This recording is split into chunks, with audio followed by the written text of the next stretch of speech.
All right, well, welcome. My name is David. This is my colleague Audrey. We're with Pacific Companies. We're actually one of the largest recruitment firms in California. So we're based in Orange County. We're in Aliso Viejo. What makes us different is that we actually visit every single location that we represent, so hence my knowledge of that part of North Carolina. So the reason why we meet with our clients is basically interview ahead of time for our candidates. So we identify a position that you are interested in based upon your motivating factors, which we'll cover here in a minute. We'll meet with the group, find out why they're looking to recruit, what's the objective here, what's been the turnover rate, any issues we be aware of, what's the expectations of the new hire, and we'll present all these facts to you, that way you can make an evidence-based informed decision on that particular opportunity. So we can speak to the work culture, the environment, stuff that's going to be important. That really helps with the retention rate, so that our clients like that because we can provide those intangibles that quite often can be the difference in a commitment or lack thereof. So we'll go to the second slide. So we covered this already, you and I, but for the benefit of the rest of the folks here, these are the 4 criteria that we use to evaluate an opportunity. We highly encourage our candidates to do so. Very simple, but very effective. We use this for all of our candidates, regardless if come out of training or been in practice for 20 years. So the way it works, you evaluate the opportunity in Greensville versus Asheville on a professional, financial, personal, and then geographical standpoint, right? What's the priority? You and I were talking about this just a moment ago. What's the biggest thing you want to accomplish coming out of residency? Getting out of medical school debt, being close to family, is it both? That's what we want to discover with you. So really this covers our version of an H&P, right? You're new to us. We want to get to know you. Why are we talking? What's the game plan? What are the motivating factors? That's what these 4 things cover here, right?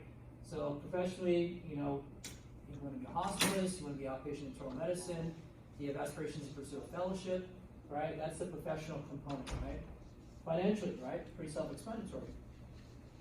What's the need here, right? It's all medical school that kind of ties into that. We're going to compare and contrast what you've been presented as far as an offer versus receiving with some competing offers, right? And we have hand-us free after our presentation that really break down the compensation. This is from MGMA. I'm sure you're quite familiar with that. So you can take a look at that and see kind of, it's a good benchmark. A lot of our clients use it as a basis for extending offers, okay? And then personally, right? What's the motivating factor from a personal standpoint? Is it family? Is it because you just like the area and you're single, you want to have a good work-life balance? What is that? And then last but not least, location. Sometimes that is an important thing for folks, right? They want to be in a certain location for a variety of reasons, okay? So different types of practice opportunities. This is kind of a nice overview. There's more than what's seen here, but these are probably the most common that we see in the marketplace, right? You have multi-specialty groups. We all know what that is, right? It's all the different areas of medicine that you want to join this organization. Most of those are employed positions, some are not. The majority are employed, which most commonly sees the work RVU comp model, which we can discuss later. Then you have the hospital employment, which is, every state's different. For example, as we know in this room, California prohibits hospitals from employing physicians directly, right? They have indirect way of employing their physicians through their foundation models. The most common example is Kaiser. So you have Kaiser, which is the insurance provided to the patients. Then you have the Permanente Medical Group, which is the employer of the physicians. But everybody calls it Kaiser Permanente, right? So that's their way of employing physicians indirectly. Then we have single specialty groups. Probably more common with the subspecialists, right? GI group, orthopedic group, cardiology group. Then we have private practice. So, I've been recruiting since the year 2004, and when I first started, private practice was at its heyday, right? Kind of took a dip. Now we're starting to see a little resurgence in private practice. But we did see recently over the last 3 to 5 years that a lot of these private practices will be acquired by these major healthcare systems, right? Here we have Providence, we have Hoag, which is part of, I'm drawing a blank with the Hoag system. Then we also have like CHA, CHS, all these bigger systems were buying out these practices and employing the physicians and changing their work model. Then we have the VA, which I'm sure you're very familiar with, right? Do you cover the VA as part of your rotations here?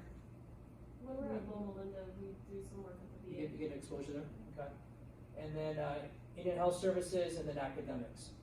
So these are all just different styles. Part of our role as a recruiter is to really narrow down some options based upon your motivating factors and your preference, right?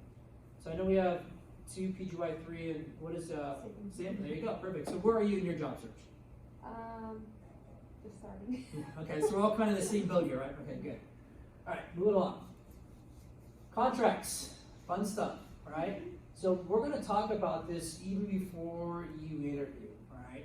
Our process is as such is that, as we mentioned to you earlier, we visit with our clients. So you can speak to the organization, the opportunity, the people, the organization, etc. We also can speak to the contracts. So we're going to break it down in these three main categories.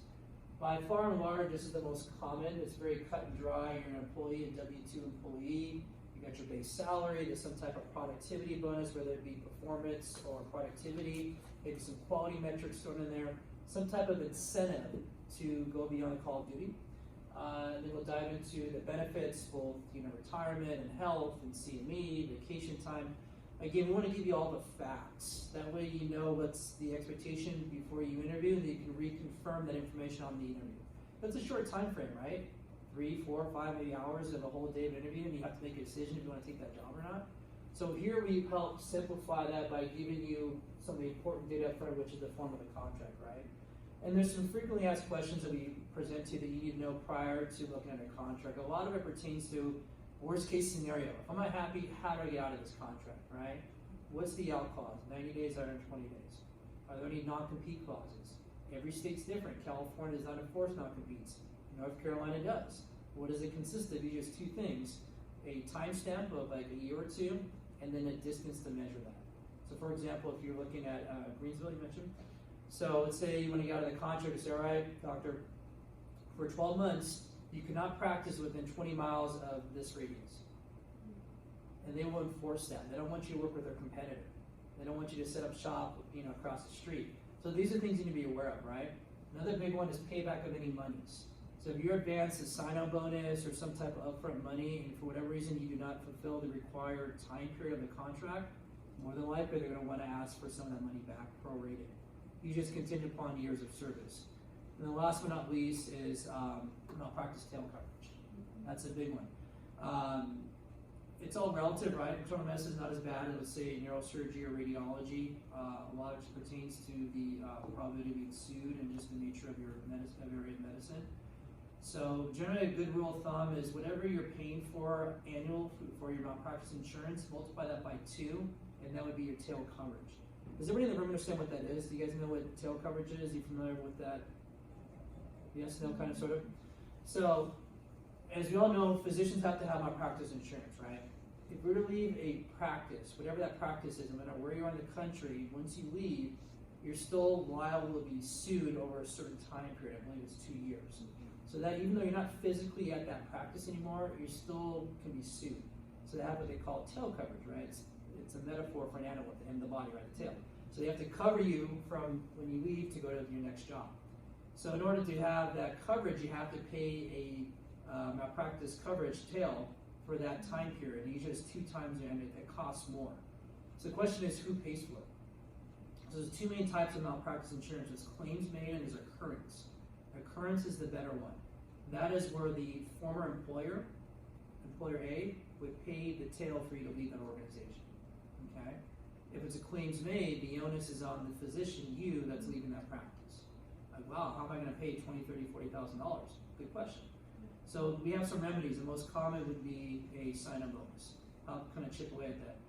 It's not fun. Like, hey, I got a sign-on bonus, but that money's already spent. It's on the malpractice tail coverage. So these are questions you're going to want to ask. Because you look at the statistics, roughly 50% of physicians that are training change jobs within 2 years. Why? A lot of it is because they don't know some of the nuances of the contract. Maybe the expectations were not met, a little bit of a bait and switch with the group expectations, job description, call responsibilities, path to partnership, whatever. We've seen all kinds of stuff. So we do our best to make sure you have all the facts again to make an informed decision. Yes, ma'am. Do employers always stipulate like a contract time length?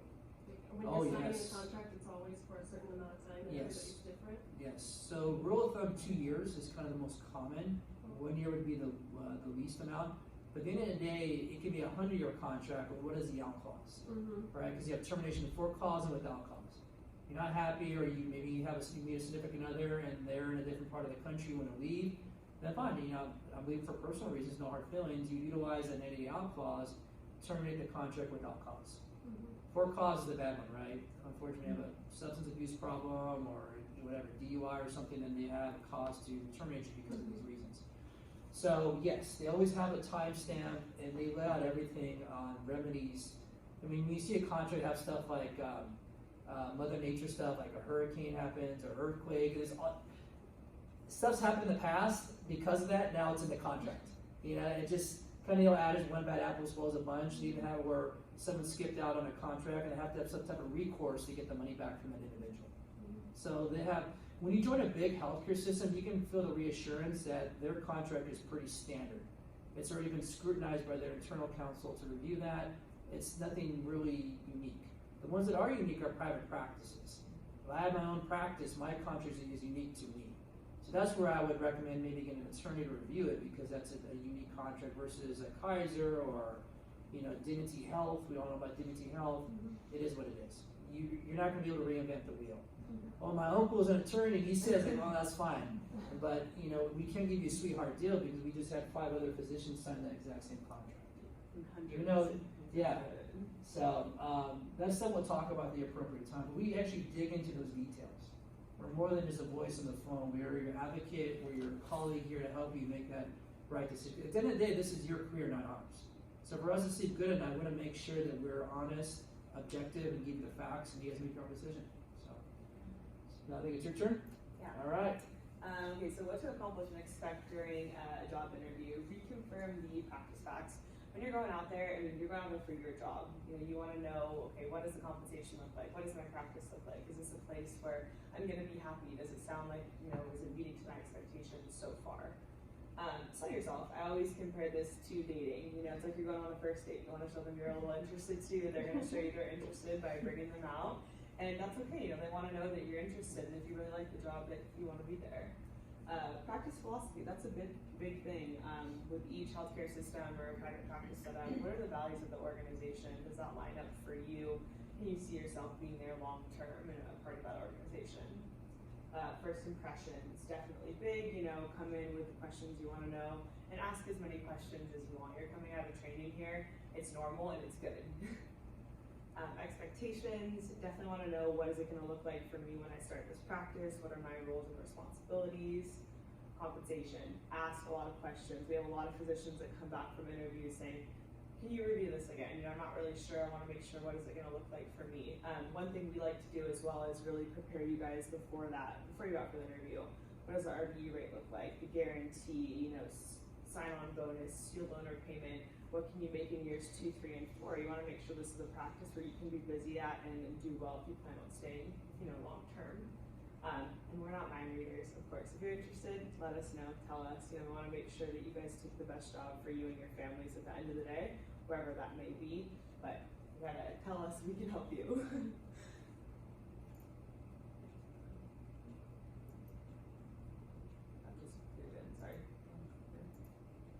Okay, compensation trends.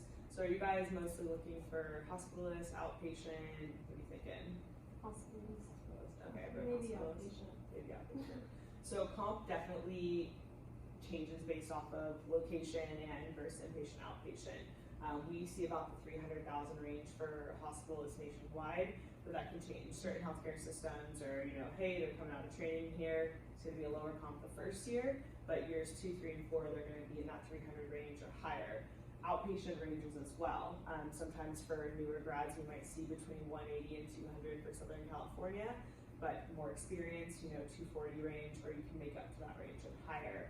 So it really kind of depends on the location you're looking at, as well as, you know, experience. On-site interview preparation. Significant other, bring them with you. If it's someone you're either married to, seriously dating, I would definitely bring them because you want to make sure that they're involved too. We also do a Skype or a FaceTime call with you guys before you go out for an on-site interview to make sure we're addressing your significant other, because it is a team effort. You're making this decision together overall. Yes, it's going to be your job, but I want to make sure it's done right. Dress to impress, you know, pantsuit, skirt, dress. We did have a physician once go on an interview in jeans and did not get the job. So, Jeans dress and nice. sandals. He had socks and sandals too. Oh, sandals, yeah. Don't do that. Address the white elephant in the room, you know, ask any of the questions while you're there. This is your chance to really get to know them, make sure that you're going to be happy in this practice. So ask anything that you are curious about. Time frame on making a decision, that's really important. Some of these contracts that go out might have a 10-day time frame, a 2-week time frame. So you want to have an idea when you're planning on making a decision and sharing that with us as well as the healthcare system. Hey, I'm looking to make a decision here in the next 2 weeks. This is my last interview, or maybe you have one more. It's important to know when you want to decide by, because there's a lot of great jobs out there. Huge need for primary care, hospitalists, everything. But you want to say, look, I can make a decision by this date. When on these interviews, I know what I want, and it's time. It can be scary, but it does take some good pressure off of you, and you get excited about your new home here. What questions can? That's it, folks. So what is on your mind? What can we address? So the difference in compensation, I was talking to your colleague Teddy a little bit about it today, and we talked more about the RVU system. Mhm. Did you guys look at it? So I didn't really, So I think, You want to elaborate what that is? yeah, so, because some places are, you get a base salary plus RVU, Mhm. so it's all RVU, Mm-hmm. yeah. So most common, you're gonna have a guaranteed salary for at least 2 years. They want to have you ramp up for the reassurance that you have a payday every 2 weeks. The thought process is that with metrics, that if we hire the right person, within 2 years, you're going to be basically feeding yourself, sustaining yourself, paying for yourself, and then eventually showing a profit for the organization. So they have metrics, and they measure that. An RVU is the most common one, especially relative value units. It's a point system, right? So I think the average RVU for outpatient primary care is right around $53 per RVU. So the way it works, you have CPT coding, right? So the most common outpatient visit, whatever that 5-digit code is, will be $52. As a result of that interaction with that patient, let's say you order a stress test or you do some additional workup, something, maybe a procedure, something you notice as a result of your workup, you would code for that, right? Once all that codes are inputted to the EMR, they would be transcribed to an RVU dollar amount. So whatever that CPT code is, right? 1.0 is $52. That little example I used would say it goes up to 1.8, 1.9 because you did more work. You do the 1.9 multiplied by that $52. That's what you can bill for that particular service. So you have to produce X amount of RVUs on a quarterly and annual basis to basically pay for yourself. Let's say it's 3,000 RVUs a year. Once you exceed that, then you get bonuses. That's what they call the productivity bonus. Some are tiered, so they incentivize you. Let's say 3,000 is the threshold, break even. Let's say 3,001 at 3,500 would be an extra $5 RVU. 3,501 till 3,600 would be an extra $10 per RVU, whatever. And I even seen when you reach a certain threshold, everything is retroactive. So even though you didn't get the, once you get to that third tier, you get the higher rate for all the RVUs. So there's different ways that every organization is different. The consistencies that we do see is a guaranteed salary, probably 2 years, some type of RVU, dollar amount varies, and the way that's determined is a combination of CMS as well as Medicare. It determines what those dollar amounts are, especially for internal medicine, you see on Medicare patients. And it's a regional thing. And then the organization can decide to make it a little bit higher to be more competitive in the marketplace. So that's how that works. And if you're not meeting your metrics, then they'll meet with you to see how you can be more efficient with your coding and maybe somewhere in the process of where it's a medical assistant that needs to help you or whatever. They'll allow you to be more efficient. Because a lot of the organizations are moving towards what they call value-based compensation models and trying to mitigate the concern of physicians seeing a high volume of patients. So they're incentivizing you through quality metrics versus productivity metrics. So it's the way of the future we're seeing with a lot of our organizations. Especially for primary care, it's really big. It's starting to become more of a trend we're seeing. But I definitely right now would look into what does your support staff look like, because if you do need to see an extra patient or two a day and wanting to get to that compensation numbers, do I have a nurse? Do I have an MA? Can I run the practice efficiently, but also provide the quality of care that needs to be there? So yeah, it's And that goes to the philosophy that we talked about in the practice. Yeah. You get the sense that they're very financially motivated. Maybe that's not the best work environment for you, right? We have some groups where they do 45-minute time slots for new patient visits. That's the norm. So, and some doctors like that, some don't. It just depends on, again, what you're looking for. When is a good so I know we're starting to talk about jobs now, and like, we're talking a year from now, or like next September is when I wanna start working, so when should I start worrying, like, okay, I should have signed a contract by now, cause I've heard a wide range of, some people signed in October of this year, some signed in March, like, is it difficult for a hospitalist position in like Southern California? I don't know, So where do you want to be? Southern California, Yeah, not so just it's- Los Angeles. So it's a very competitive market, so I would start sooner rather than later. You already have a California license, right, medical license? So the thing you have to, once you identify when you wanna start working, backtrack at least 3 to 4 months for credentialing. Cause you gotta get credentialed to the hospitals, right, that takes time, right? You make sure you have all your paperwork in order to start practicing when you want to. Cause the last thing you wanna do is wait till the last minute and you meet, cause a lot of these hospitals, they only meet once a month for their med staff credentialing. And if you don't have all the paperwork submitted on that one day, and during the holidays, then sometimes they don't meet in December because it's a big holiday month. Yeah. So there's stuff that could prevent you from meeting your time frame. If you're looking mainly in Southern California, I recommend you start looking now, because a lot of these Southern California jobs are Code red, behavioral health, 7-4, police station, 2D201. Code red, behavioral health, 7-4, So, police station, if you're pretty 2D201. open, then you can Code take your red, time, like behavioral everyone health, else, those jobs are 2nd-4, police waiting for you station, to put your CV in. When you look 2D201. at LA, Orange County, it's, everybody wants to be there for the most part. Not everybody, you know what I mean, it's highly desirable, so. And right now, hospice is not as common as we've seen the last couple, 3 years. So even more reason to be more proactive. Just start putting some fillers out there. One thing I recommend, when you start talking to recruiters, don't be so, lenient with your CV, because in the recruiting world, that's the golden ticket, right? Make sure you talk with someone, it's like a good real estate agent, right?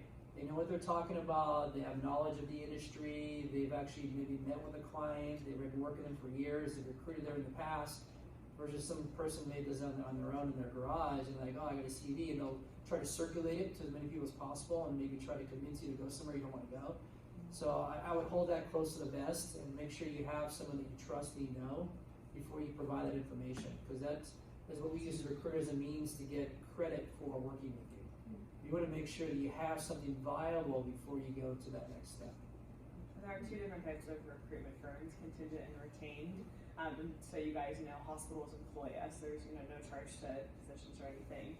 But the contingent firms, they might have like one quick conversation with you, and they're going to send your CV over and then not really talk to you again. And hospital recruiters sometimes are, they have a million searches. They have so many different doctors calling them. They're busy. Sometimes it's hard for them to keep on top of all of the candidates that they have.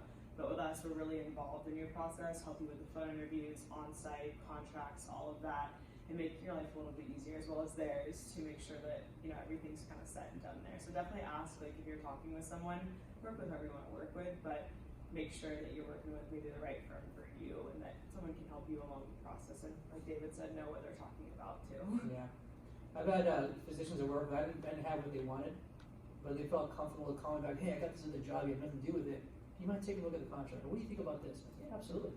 Just like you like talking about your area of medicine, right? I'm sure you get family members or friends asking you all these questions all the time. This is what we do. I've been doing this for a while, so we're just here to help, and maybe point something to you in a different perspective you may not be familiar with, because this is new to you. It's a big decision. How many years have you busted, to get to this point in your career, right? Now it's time to. I feel like we all know what we're doing. This whole job search. Yeah, well, that's why we try to keep it simple with the 4 criteria, right? Like, I hear what you're saying, but I'm like, now what do I do?